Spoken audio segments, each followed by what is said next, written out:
Good morning વિદ્યાર્થી મિત્રો.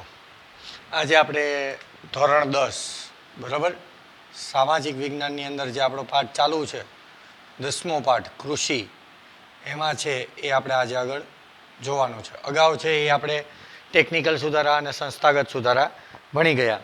આજે આપણે શરૂઆત કરવાની છે હરિયાળી ક્રાંતિથી. હરિયાળી ક્રાંતિથી. હરિયાળી ક્રાંતિ એટલે શું? તો કે આપણા દેશમાં 1960ના દશકમાં કૃષિ ક્ષેત્રે હરિયાળી ક્રાંતિ સર્જાઈ.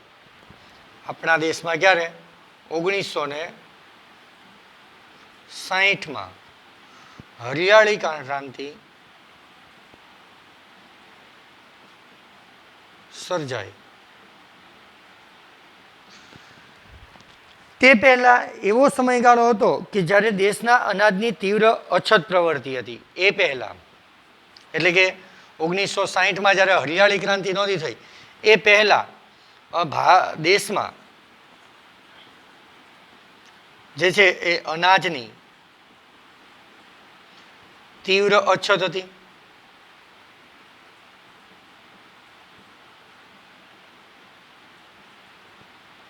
તીવ્ર અછત પ્રવર્તી હતી. ત્યારબાદ આપણને કહે છે કે એક મુખ્ય કૃષિ પ્રધાન દેશને અનાજની આયાત કરવી પડતી હતી. આવી પરાવલંબી પરિસ્થિતિ સામે દેશ ઝઝૂમતો હતો. હવે ભારતની મુખ્ય આર્થિક પ્રવૃત્તિ ખેતી છે, તેમ છતાં પણ ભારતે છે એ અનાજની આયાત કરવી પડતી. અને પરાવલંબી પરિસ્થિતિ હતી. પરાવલંબી એટલે શું? બીજા દેશ ઉપર આપણે આધાર રાખવો પડતો. ભારત પોતે કૃષિ પ્રધાન હતો, તેમ છતાં 1960માં જે હરિયાળી ક્રાંતિ થઈ એની પહેલાના સમયની અંદર ભારતની અંદર અનાજની સૌથી વધુ તીવ્ર અછત હતી. અને એટલી બધી અછત કે ભારતે પોતાને અનુરૂપ જે જરૂરી હોય એવું અનાજ પણ બહારગામના દેશોમાંથી મંગાવવું પડતું. એટલે ભારત પરાવલંબી જે છે એ પરિસ્થિતિ ભોગવતો હતો, જે બહુ ખરાબ વાત કહેવાય. પરંતુ હવે આપણને કહે છે કે બિયારણની સુધરેલી જાતો, રાસાયણિક ખાતરોનો વધેલો ઉપયોગ, દેશના ખેડૂતોનો પ્રચંડ પુરુષાર્થ, વીજ વિતરણની વ્યાપક વ્યવસ્થા, સિંચાઈની સવલતમાં થયેલા સુધારા વગેરે પરિબળોથી કૃષિ ક્ષેત્રે ઉત્પાદનમાં થયેલ અસાધારણ વધારાને જ કૃષિ ક્રાંતિ કહી શકાય કે હરિયાળી ક્રાંતિ કહી શકાય. ટૂંકમાં બિયારણની સુધરેલી જાત, ત્યારબાદ રાસાયણિક ખાતરનો ઉપયોગ, રાસાયણિક ખાતરનો વધેલો ઉપયોગ, ત્યારબાદ તો કે દેશના ખેડૂતનો પ્રચંડ પુરુષાર્થ, દેશના ખેડૂતોનો પ્રચંડ પુરુષાર્થ, ત્યારબાદ છે એ વીજ વિતરણની વ્યવસ્થા, વીજ વિતરણની વ્યવસ્થા, ત્યારબાદ છે એ સિંચાઈની સવલત,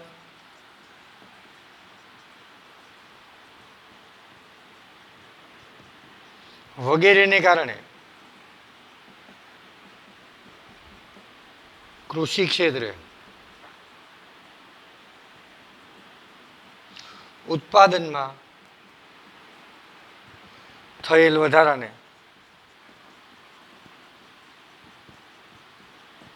હરિયાળી ક્રાંતિ કહે છે. ટૂંકમાં ખેતીની અંદર જે ટેકનોલોજીકલ ફેરફારો આવ્યા એને કારણે કૃષિની અંદર જે આપણે ઉત્પાદન કરતા હતા એ ઉત્પાદનમાં શું થયો? તો કે વધારો થયો. બસ એને જ હરિયાળી ક્રાંતિ કહે છે. આ બધા ટેકનિકલ સુધારા છે. સુધરેલી બિયારણની જાત આવી, રાસાયણિક ખાતરનો ઉપયોગ વધ્યો, દેશના ખેડૂતોનો પ્રચંડ પુરુષાર્થ કરવા લાગ્યા, વીજળીની સુવિધા છે એ સારામાં સારી મળવા લાગી, સિંચાઈની સવલતો પ્રાપ્ત થવા લાગી. એને કારણે ઉત્પાદનમાં જે વધારો થયો બસ એને જ હરિયાળી ક્રાંતિ કહે છે. હરિયાળી ક્રાંતિનો મુખ્ય ઉદ્દેશ હતો કૃષિની ઉપજમાં વધારો કરવો. મુખ્ય ઉદ્દેશ ઉત્પાદનમાં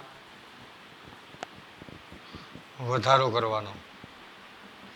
ત્યારબાદ શું કહે છે, ખેડૂતોને વધુ પ્રમાણમાં રાસાયણિક ખાતર અને કીટનાશકનો ઉપયોગ કરવા માટે પ્રેરિત કરવામાં આવ્યા અને કૃષિ ઉપજમાં વધારો કરવાના લક્ષ્યને હાંસલ કરવામાં પણ સફળતા મળી. હવે એનો મુખ્ય હેતુ શું હતો? તો કે ઉત્પાદનમાં વધારો થવો જોઈએ. તો એની માટે ખેડૂતોને જે રાસાયણિક ખાતર અને જંતુનાશક દવાઓના ઉપયોગ કરવા માટે છે એ પ્રેરવામાં આવ્યા અને એને કારણે જે મુખ્ય ઉદ્દેશ્ય હતો હરિયાળી ક્રાંતિનો કે ઉત્પાદનમાં વધારો થવો જોઈએ, એ ઉત્પાદનમાં પણ વધારો થયો. હરિયાળી ક્રાંતિથી ઘઉં અને ડાંગરના પાકમાં વિક્રમજનક ઉત્પાદન થયું. કયા બે પાકમાં? હરિયાળી ક્રાંતિથી ઘઉં અને ડાંગરના પાકમાં વિક્રમજનક વધારો.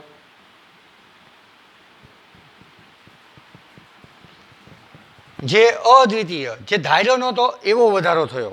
દેશમાં પહેલા જ્યાં ખાદ્ય અન્નની અછત હતી ત્યાં આજે અનાજના પર્યાપ્ત ભંડારો છે. પહેલા અનાજની અછત હતી,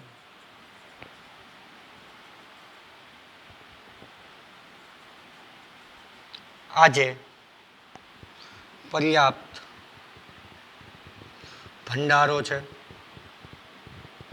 કૃષિ ક્રાંતિને કારણે અથવા હરિયાળી ક્રાંતિને કારણે. એક સમયે ભારતમાં દુષ્કાળ સમયાંતરે અનુભવાતો પ્રકોપ હતો. એક સમયે ભારતની અંદર જ્યારે દુષ્કાળ પડતો ત્યારે પ્રકોપ જેવું થઈ જતું. અને કેવી પરિસ્થિતિ હતી? તો હરિયાળી ક્રાંતિ પછી તેની કંઈ ખાસ અસર જોવા ન મળી. હરિયાળી ક્રાંતિ થઈ પછી એની કોઈ ખાસ અસર જોવા મળી નહીં. અને આજે તો અનાજના બફર સ્ટોકને કારણે દુષ્કાળ કે અછતની પરિસ્થિતિનો પણ સામનો સરળતાથી કરી શકાય છે. આજે આપણને દુષ્કાળ કે એક જે કાંઈ હોય એની એટલી બધી અસર જોવા મળતી નથી, કારણ કે આજે ભારત દેશ પાસે અખૂટ જે છે એ કહી શકાય એવા અનાજના બફર સ્ટોકો છે એ પડ્યા છે. આ બધા મુદ્દા તમારે ફેરબુકમાં લખવાના છે. ચોપડીમાં બેઠા આપ્યા જ છે. છેલ્લું, અન્ન ક્ષેત્રે દેશનું સ્વાવલંબન એ હરિયાળી ક્રાંતિની સીમાચિહ્નરૂપ ઐતિહાસિક સિદ્ધિ હતી. જો હરિયાળી ક્રાંતિને કારણે ભારત કેવો બન્યો? સ્વાવલંબી. પહેલા પરાવલંબી હતો. ભારત ખેતી પ્રધાન હોવા છતાં બીજા દેશ પાસેથી આપણે અનાજ આયાત કરવું પડતું. જે હરિયાળી ક્રાંતિ થવાને કારણે હવે સ્વાવલંબી બન્યો. બસ એ જ એની સૌથી મોટી પ્રગતિ કહી શકાય.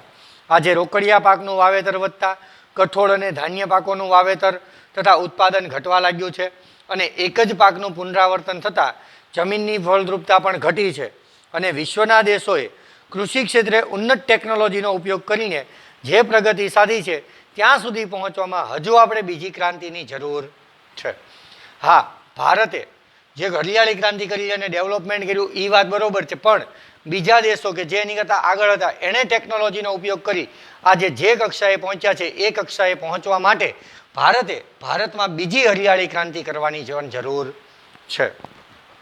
ત્યારબાદ ભારતીય અર્થકરણમાં કૃષિનું યોગદાન, એની પછીનો મુદ્દો ભારતીય અર્થકરણમાં કૃષિનું યોગદાન. ભારતના અર્થતંત્રમાં કૃષિએ શું પ્રદાન આપ્યું? ખેતી ભારતનો મુખ્ય વ્યવસાય છે. આઝાદી પછી સમયે ખેતી ક્ષેત્રે જે ભારણ હતું એ હવે થોડું ઓછું થયું, તેમ છતાં પણ હજુ પણ અર્થતંત્રમાં તેનું મહત્વનું યોગદાન છે. પહેલું, દેશના લગભગ અડધોઅડધ લોકોને રોજગારી પૂરી પાડે છે. પહેલું મહત્વ, દેશના લગભગ અડધોઅડધ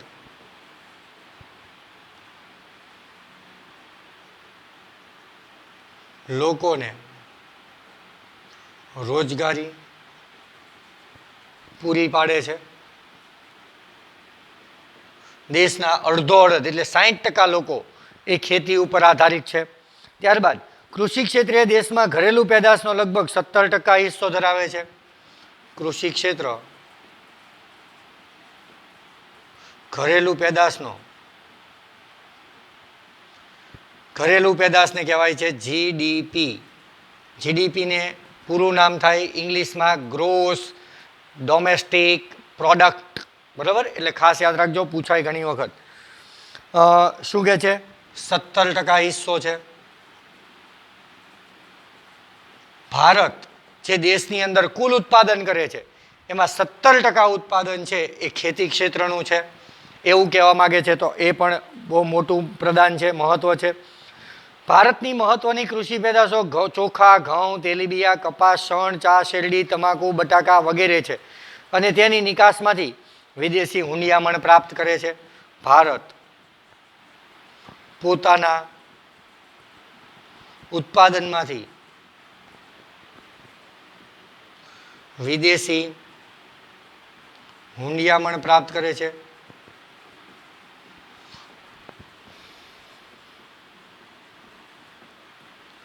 ત્યારબાદ કહે છે કે ખેત પેદાશના ઉત્પાદનમાં વિશ્વભરમાં ભારત બીજા ક્રમે છે. ખેત ઉત્પાદનમાં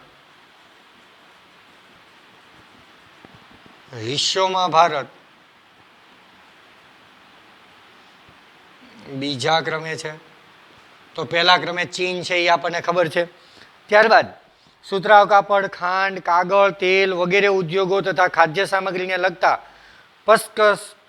પ્રસંસ્કરણ ઉદ્યોગ માટે કાચો માલ પણ ખેતીમાંથી જ ઉપલબ્ધ થાય છે. પ્રસંસ્કરણ એટલે કે કાચો માલ પણ એમાંથી જ જે છે એ આપણને પ્રાપ્ત થાય છે. અને છેલ્લું, કૃષિ ભારતના લોકોને ખોરાક પૂરો પાડે છે. કૃષિ ભારતના લોકોને ખોરાક પૂરો પાડે છે. તો આમ જે છે એ ભારતીય અર્થતંત્રમાં કૃષિનું યોગદાન કંઈક આવું છે. જો કે અનિયમિત અને અનિશ્ચિત વરસાદ અને સિંચાઈની અલ્પ સગવડને કારણે ખેતી ક્ષેત્રે વૈશ્વિક બજારમાં ભારતનો દેખાવ સાતત્યપૂર્ણ રહ્યો નથી, જોઈએ એવો રહ્યો નથી. અનાજનું સંરક્ષણ.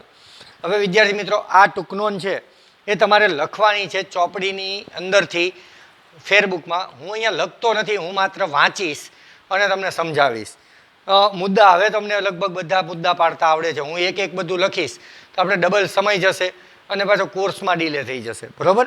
એટલે હું વાંચું છું, તમારે એની અંદરથી મુદ્દા સોર્ટ આઉટ કરી તમે હોમવર્ક સમજો તો હોમવર્ક અને જે સમજો એ આ બંને, આ અનાજ સંરક્ષણ અને ભારતની ખેતી પર વૈશ્વિકીકરણની અસર, એ બંને મુદ્દા હું અહીંયા વાંચીને સમજાવીશ, તમારે ફેરબુકમાં લખવાના છે. કોઈ પણ દેશ માટે આજે અન્ન સુરક્ષા જરૂરી છે. જો અનાજની માંગ વધતી જતી હોય અને અનાજની મોટા પાયે આયાત કરવી પડતી હોય તો તે દેશ માટે તેની રાજકીય સ્વતંત્રતા જોખમમાં મુકાઈ શકે. જો જેટલી દેશમાં અનાજની માંગ હોય અને એ અનાજ આપણે જે છે એ બહારના દેશોમાંથી મંગાવવું પડતું હોય તો ભારત કોઈ પણ દેશની રાજ્ય વ્યવસ્થા છે એ જોખમમાં મુકાઈ શકે. કારણ કે બીજા દેશ પાસેથી હવે અનાજ છે, ખોરાક છે, એ જીવન જરૂરી છે. પરિણામે જે દેશ આપણને એ પૂરો પાડશે એ કહેશે એમ આપણે આપણું કરવું પડશે. તો રાજકીય સ્વતંત્રતા જોખમમાં મુકાઈ શકે છે, પહેલું મુદ્દો. બીજો, હરિયાળી ક્રાંતિને લીધે આપણે અનાજ ઉત્પાદનમાં સ્વાવલંબી બન્યા. એ આપણે આગળ જ જોઈ ગયા કે અનાજ સંરક્ષણ છે, અનાજનું હરિયાળી ક્રાંતિને કારણે ઉત્પાદન વધ્યું અને ભારત છે એ સ્વાવલંબી બન્યું. અનાજ ઉત્પાદનના વધારાની સાથે સાથે દેશની વસ્તીમાં પણ વધારો થયો.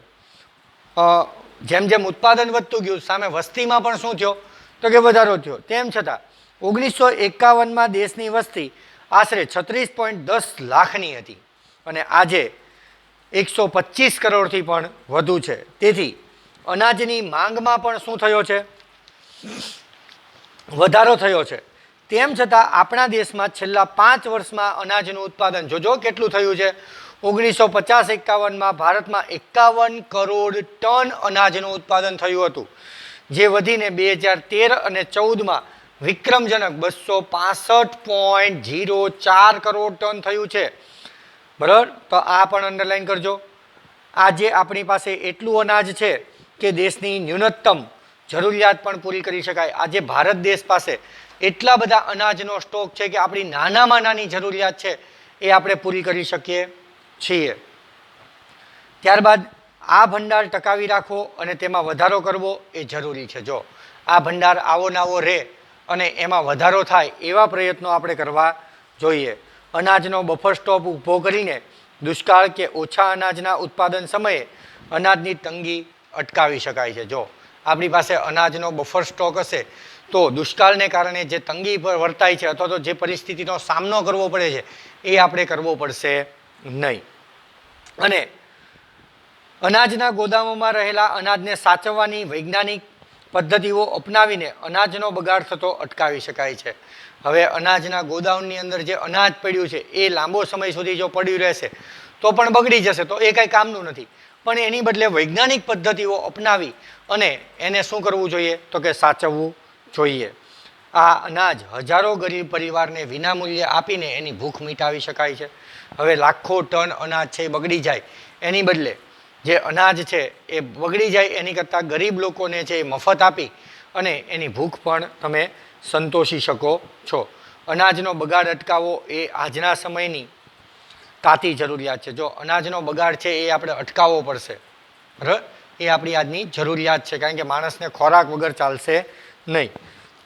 અનાજના સંગ્રહણ અને પ્રબંધનની વ્યવસ્થા સુદૃઢ કરવી અત્યંત આવશ્યક છે. સરકાર ખાદ્ય સુરક્ષા કાયદા એટલે કે ફૂડ સિક્યુરિટી એક્ટ દ્વારા ગરીબો સુધી અનાજ વિતરણ કરવાની જોગવાઈ કરીને એક સારી શરૂઆત કરી છે. આજે રેશનની દુકાનો દ્વારા સરકાર છે એ મફતના ભાવે અનાજ છે એ ગરીબો સુધી પહોંચાડે છે, જે એક સારી વ્યવસ્થા છે. આને કહેવાય અનાજનું શું કરવું, રક્ષણ કરવું અને એને સાચવવું. તો આ ટૂંક નોંધ છે એ તમારે તમારી ફેરબુકમાં લખવાની છે, પૂછાય પણ છે. અને હવે આ પાઠનો આપણો છેલ્લો ટોપિક, ભારતની ખેતી પર વૈશ્વિકીકરણની અસર. ભારતનો ખેડૂત તેની ખેત પેદાશને વૈશ્વિક બજારમાં વેચીને નફો મેળવી શકે તેવા ઉદ્દેશ્યથી ખેતી ક્ષેત્રે વૈશ્વિકીકરણની નીતિ અમલમાં મુકાઈ. જો હેતુ શું હતો કે ભારતનો ખેડૂત પણ બીજા ખેડૂતની જેમ પોતાની ચીજ વસ્તુ છે એ વિશ્વના બજારમાં વહેંચે અને એમાંથી વિદેશી હુંડિયામણ કમાય. અને એટલે ખેતીની અંદર પણ વૈશ્વિકીકરણની છે એ શરૂઆત કરવામાં આવી. વૈશ્વિકીકરણને લીધે ખેતી ક્ષેત્રે કેટલાક પરિવર્તનો આવ્યા. હવે વૈશ્વિકીકરણ છે એ ખેતી ક્ષેત્રે, કૃષિ ક્ષેત્રે અપનાવવામાં આવ્યું. પરિણામે ઘણા બધા પરિવર્તન કરવા પડ્યા, કારણ કે બીજા દેશોની સરખામણીમાં આપણી વસ્તુ પણ ચડિયાતી હોય અથવા તો એને અનુકૂળ હોય એવું કરવા માટે આપણે ઘણા પ્રયત્નો કરવા પડ્યા. તો એની માટે પરિવર્તનો પણ શક્ય બન્યા. ખેતીના પાકને નિકાસ કે આયાત કરવા માટેની પ્રક્રિયા પણ સરળ બનાવાય. આજે ગુજરાતમાંથી કપાસ, મરચાં, તલ ચીનના બજારમાં અને વિશ્વના વિવિધ ફળો ભારતના બજારમાં મળતા થયા છે. શેને કારણે તો કે વૈશ્વિકીકરણને. આજે વૈશ્વિકીકરણને કારણે ગુજરાતના જે છે એ આપણને કીધું કપાસ, મરચાં, તેલ એ ચીન જેવા જે ખેતીમાં સૌથી આગળ છે વિશ્વની અંદર, એવા દેશમાં પણ ભારત છે એ મોકલે છે. અને વિશ્વના વિવિધ ફળો જે છે એ ભારતના બજારમાં પણ આજે મળતા થયા છે. આજે વૈશ્વિકીકરણથી ભારતમાં બહુરાષ્ટ્રીય કંપનીઓ દ્વારા વેચવામાં આવતા મોંઘા ભાવના જીનેટિકલી મોડિફાઈડ બીટી બિયારણો આવ્યા છે અને એને લીધે ખેતી થોડી ખર્ચાળ તો બની છે. હા, આજે વિશ્વના દેશોએ જે નવા નવા બીટી બિયારણો જે છે એ બહાર પાડ્યા છે એ આપણા ભારતમાં વેચાય છે. હા, આ બીટી બિયારણોનો ખર્ચ વધુ છે, પણ એની સામે પાછું શું કહે છે તો જુઓ તો, પરંતુ જો કે કપાસ અને મકાઈના તેનાથી ઉત્પાદનમાં પણ વધારો થયો છે. આ બીટી બિયારણ પાછળ ખર્ચ થાય છે, પણ સામે એટલું વધુ વળતર રૂપે આપણને છે એ શું મળે છે તો કે ઉત્પાદનમાં પણ વધારો મળે છે. આયાત સરળ થતાં આજે ઘર આંગણે આપણા કૃષિ ઉત્પાદનોને સ્પર્ધાનો સામનો કરવો પડે છે. જો હવે વિશ્વના બધા જ દેશો ભારતની અંદર પણ પોતાની કૃષિ પેદાશો વેચે છે. પરિણામે ભારતે આની અંદર હરીફાઈનો સામનો કરવો પડે છે. હવે હરીફાઈનો સામનો કરવાને કારણે થાય છે શું તો કે ભારત સારામાં સારી પ્રોડક્ટ અથવા તો વસ્તુ છે એ વેચે છે. અને આમ જે છે એ કેટલાક ઉત્પાદનો વૈશ્વિક બજારમાં પ્રાપ્ત થતાં તેના પેટન્ટ રજિસ્ટરની જરૂર ઊભી થઈ. હવે ભારતની કેટલીક પેદાશો જે કૃષિ આધારિત હતી એ આજે વિશ્વના દેશોમાં પણ વહેંચાવા લાગી. એને માટે પેટન્ટ રજિસ્ટ્રેશન. પેટન્ટ રજિસ્ટ્રેશન શું છે તો કે પેટન્ટ રજિસ્ટ્રેશન એવું વસ્તુ છે કે જેના દ્વારા કઈ વસ્તુ કયા દેશમાં બની છે એ એના રજિસ્ટ્રેશન નંબર ઉપરથી જાણી શકાય. જ્યારે કોઈ પણ દેશ બીજા દેશની અંદર પોતાની પ્રોડક્ટ વેચે છે ત્યારે એને પેટન્ટ રજિસ્ટ્રેશન કરાવવું પડે છે, કે જેના આધારે ખબર પડે કે આ પ્રોડક્ટ છે એ કયા દેશની છે. આપણને ઘણી વખત કહે છે ને કે આ નંબર છે તો એ નંબરની વસ્તુ નહીં વાપરવાની, એ ચાઇનાની છે. તો એમ જે છે એ આમાં પેટન્ટ રજિસ્ટ્રેશન નંબર હોય છે, જેના દ્વારા આપણને ખબર પડે કે એ કયા દેશની પ્રોડક્ટ છે. વિશ્વના બજારમાં આપણી ગુણવત્તાસભર કૃષિ પેદાશની પેટર્ન દેશના નામે નોંધાવી એ જરૂરી છે. ભારતે કૃષિ ક્ષેત્રે વૈશ્વિક બજારોમાં થતી સ્પર્ધાનો સામનો કરવા આજે નવી ટેકનોલોજી અપનાવી અને ગુણવત્તા ઉપર ધ્યાન કેન્દ્રિત કરવું પડશે. જો બીજા દેશોની સમકક્ષ ભારતે પોતાની પ્રોડક્ટ છે એ ઊંચી બનાવી હશે તો એણે ઘણું બધું ગુણવત્તા ઉપર ધ્યાન આપવું પડશે. કૃષિ ક્ષેત્રે જોડાયેલા લોકોની આર્થિક ઉન્નતિ અને સદ્ધરતા વધારવા આયોજનબદ્ધ પગલાં ભરવા પડશે. કૃષિ ક્ષેત્રે જે લોકો જોડાયેલા છે એને આગળ લાવવા પ્રયત્ન કરવા પડશે, એને સદ્ધર બનાવવા પડશે કે જેથી કરી અને ભારતના લોકો પાસે આવક હોય તો એને કારણે એ મોંઘા બિયારણો કે મોંઘી ટેકનોલોજી છે એનો ઉપયોગ કરે અને ભારતની ચીજવસ્તુ છે એ ગુણવત્તાસભર અને વિશ્વના બજારો સામે ટકી શકે એવી વસ્તુ છે એ બનાવી શકે. વધતી જતી વસ્તી અને ભવિષ્યમાં વધનારા કૃષિ પેદાશોની માંગ સાથે આર્થિક પ્રગતિની વિકાસ કૂચ જાળવી રાખવા બીજી હરિયાળી ક્રાંતિ માટે નક્કર વ્યૂહરચના પણ ગોઠવવી જરૂરી છે. અને આમ બીજી વ્યૂહરચના છે એ બીજી હરિયાળી ક્રાંતિ પણ આપણે કરવી જોઈએ. તો વિદ્યાર્થી મિત્રો, અહીંયા આપણે 10મો પાઠ છે એ પૂરો કરીએ છીએ. બરાબર. હવે આપણે આજે પાઠ નંબર 4 છે એ શરૂ જ કરવો છે. બરાબર. આ જ લેક્ચરની અંદર ભલે થોડુંક ચાલે.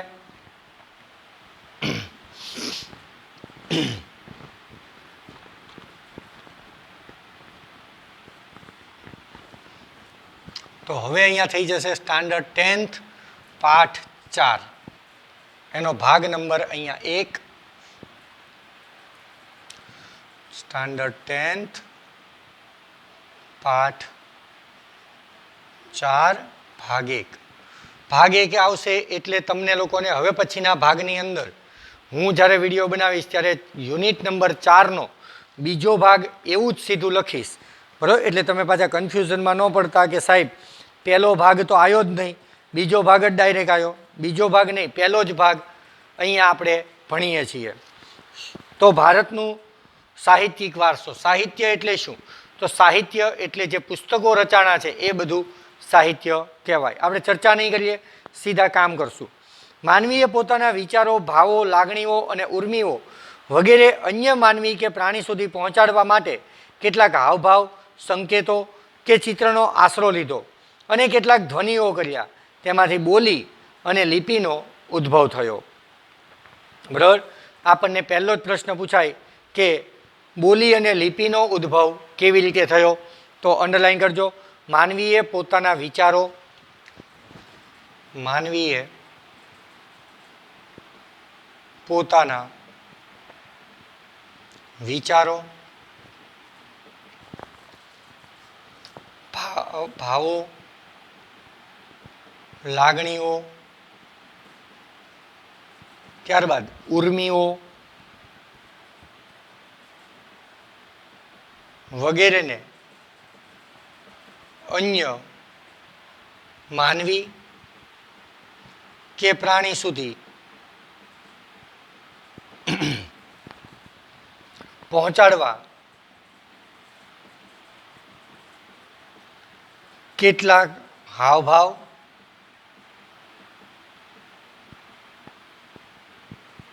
સંકેતો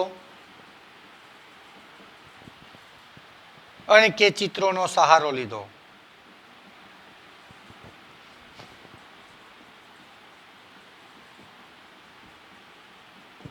જેમાંથી અને કેટલાક ધ્વનિ કર્યા અને કેટલાક ધ્વનિ એટલે અવાજો, જેમાંથી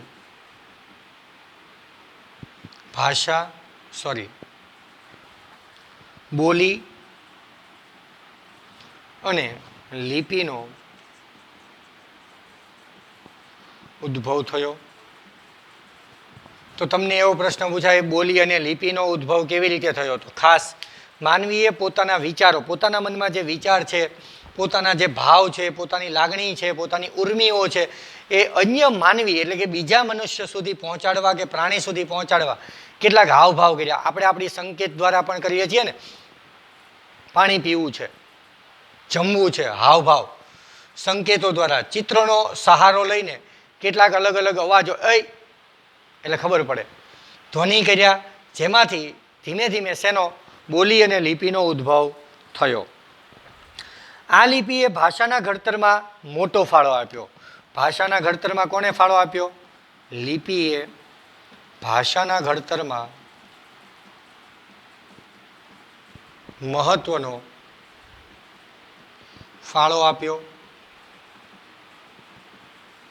એક વાક્યનો પ્રશ્ન પૂછાય કે ભાષાના ઘડતરમાં કોણે પોતાનો મહત્વનો ફાળો આપ્યો? તો લિપિએ. ત્યારબાદ સમયાંતરે પોતાના વિચારો અભિવ્યક્ત કરવા માટે ભાષાનો ઉપયોગ થયો. આ ભાષાના સર્જનાત્મક પ્રયોગથી સાહિત્યનું સર્જન થયું. જેમ જેમ ભાષા અમલમાં આવતી ગઈ એમ ધીમે ધીમે સાહિત્ય છે એ રચાતું ગયું. પ્રાચીન કાળથી ભારતીય સાહિત્ય તેની વિવિધતા અને વિશિષ્ટતા માટે પ્રખ્યાત છે. ભારતના વિદ્વાનોએ પ્રાચીન સાહિત્યને બે ભાગ પાડ્યા છે. એક વૈદિક સાહિત્ય અને પ્રશિષ્ટ સાહિત્ય. ભારતીય સાહિત્યને બે ભાગમાં વહેંચ્યું છે.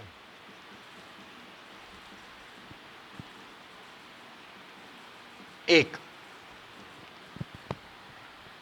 વૈદિક સાહિત્ય અને બીજું પ્રશિષ્ટ સાહિત્ય.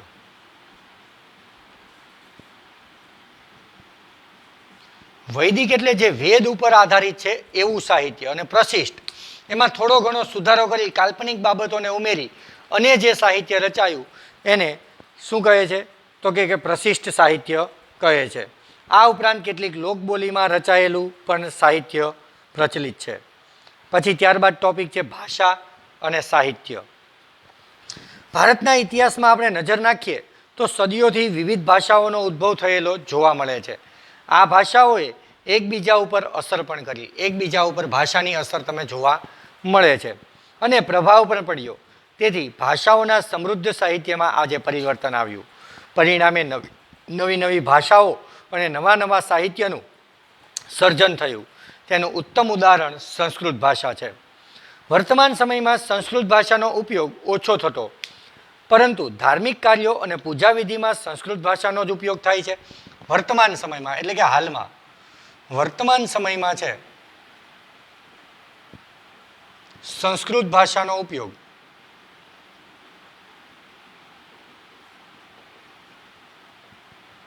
ઓછો, પણ ધાર્મિક વિધિ કરીએ છીએ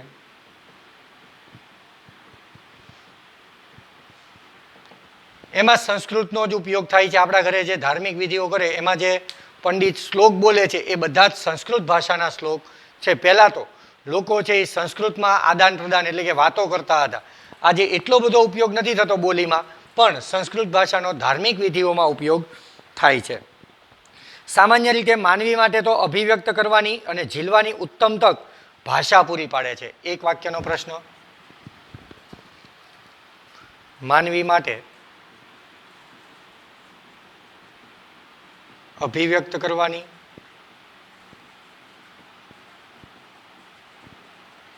અને ઝીલવાની ઉત્તમ તક ભાષા પૂરી પાડે છે. આપણને એક વાક્યમાં એવો પ્રશ્ન પૂછાય, માનવીને અભિવ્યક્ત કરવાની અને ઝીલવાની ઉત્તમ તક કોણ પૂરી પાડે છે? તો ભાષા. માણસ છે એ પોતાની ભાષા દ્વારા સારામાં સારી અભિવ્યક્તિ છે એ કરી શકે, એટલે કે વાતને રજૂ કરી શકે. તમારી ભાષા ગુજરાતી હોય તો તમે ગુજરાતીમાં જે રીતે અભિવ્યક્ત કરી શકો એવું અન્ય ભાષામાં તમે અભિવ્યક્ત કરી શકો નહીં. અને ઝીલવાની કંઈક વસ્તુ સમજવા માટેની પણ ઉત્તમ તક એ ભાષા પૂરી પાડે છે. આ બધા એક વાક્યના પ્રશ્નો છે. ભારતની લિપિ હડપ્પા સમયની છે. ભારતની લિપિ છે એ કયા સમયની છે? તો ભારતની લિપિ હડપ્પા સમયની છે. આ પણ આપણને એક વાક્યમાં પૂછાય છે કે ભારતની લિપિ કયા સમયની છે? તો હડપ્પા સમયની છે. વળી એની વિશેષતા શું છે? કે આ લિપિ આજે પણ ઉકેલાઈ શકી નથી. આ લિપિ આજે પણ ઉકેલાઈ શકી નથી. આ પ્રશ્ન એક વખત ખરા ખોટામાં પૂછાણો હતો બોર્ડની અંદર કે કઈ લિપિ આજે પણ ઉકેલાઈ શકી નથી અથવા તો હડપ્પાની લિપિ આજે પણ ઉકેલાઈ શકી નથી, સાચું કે ખોટું? બરાબર, તો સાચું છે, કારણ કે હજુ સુધી એનો ઉકેલ થયો નથી. તે સમયના લોકોની ભાષા કઈ હશે તે માહિતી હજુ સુધી પ્રાપ્ત થઈ શકી નથી. મહર્ષિ પાણિનીએ સંસ્કૃત ભાષણના મહાન વ્યાકરણ શાસ્ત્રી હતા. મહર્ષિ પાણિની સંસ્કૃત ભાષાના મહાન વ્યાકરણ શાસ્ત્રી.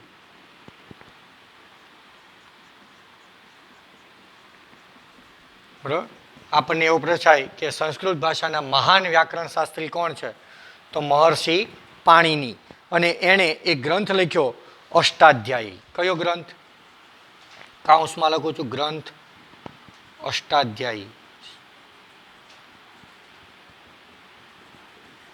આ એની રચના હતી. તો એ પણ પૂછાય કે મહર્ષિ પાણિનીએ સંસ્કૃત ભાષામાં વ્યાકરણને લગતો કયો ગ્રંથ લખ્યો?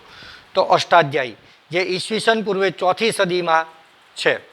સંસ્કૃત ભાષાને એક વાક્યમાં જવાબ, સંસ્કૃત ભાષાને ઋષિની ભાષા,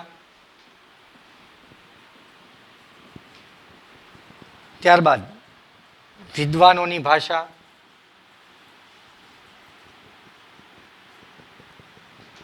વિદ્વાનોની ભાષા કહે છે.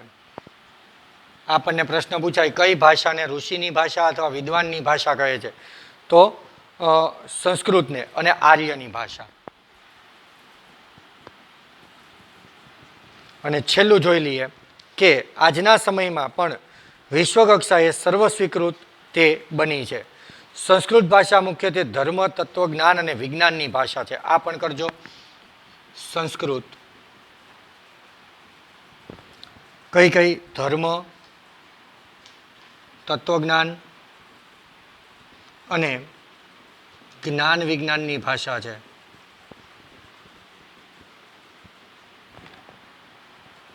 આપણને એક વાક્યમાં પૂછાય કે જ્ઞાન અને વિજ્ઞાનની ભાષા કઈ છે? તો સંસ્કૃત છે એ જ્ઞાન વિજ્ઞાનની ભાષા છે.